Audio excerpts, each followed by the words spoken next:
Morena tātou. Today I want to talk about product market fit because that's where I am right now with Hamish Turner and Associates. So when you start a new business or you release a new product or a new service, you start off with a hypothesis. The hypothesis is something like this. This group of people are going to want this product.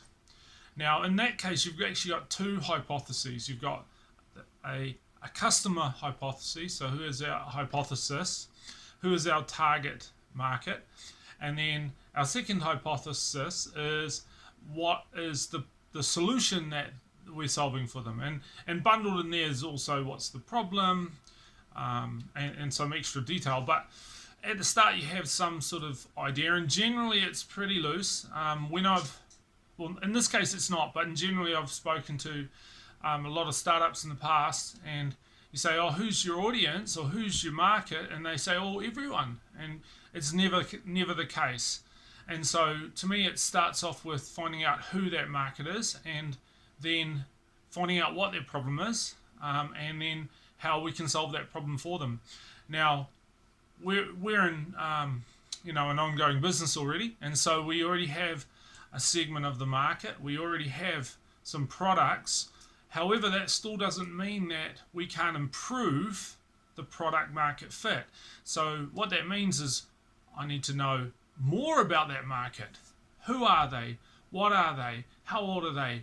Where are they? All these sort of questions. And then what is the problem exactly? Is it this? Is it that? Where are the details of the problem?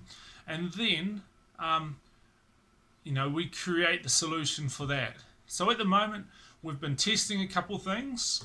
We've had a little bit of some good things, some surprises that have come up that have been positive, and we've had some unexpected, less demand in some ways. And this is a normal thing that happens in startups, and actually something that I really enjoy because it requires a whole heap of creative thinking. It requires flexibility, able to change, and all that stuff are strengths of mine and things I enjoy. So the reason this has come up to me is because it's 2 weeks, or 11 days into my time with Hamish Turner, and we've done quite a few things already, but I'm going through and was writing a little fortnightly report because in one of my other vlogs I talked about making goals and setting those goals and doing them every day. But then the flip side of setting goals is that you have to assess them. So I assess them every day personally, but I've decided that I'm going to write an overall report fortnightly. It's really brief. That comes from all the different channels that I'm involved in, what I'm working with, and then I can discuss it with Hamish as well and see how we feel about it and what we learn from it and where to go from now. So I've got one more, I guess, in my mind. I've set today is Friday, and Friday is the last day of this little fortnightly.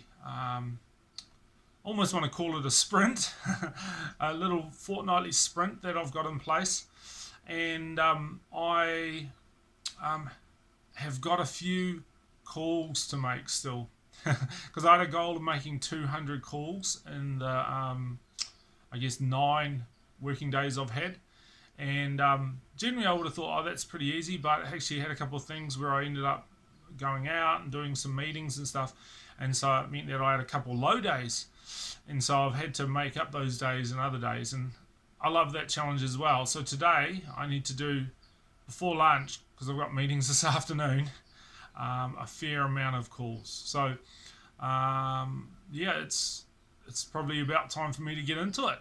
Wish me luck. If you got any questions, hit me up.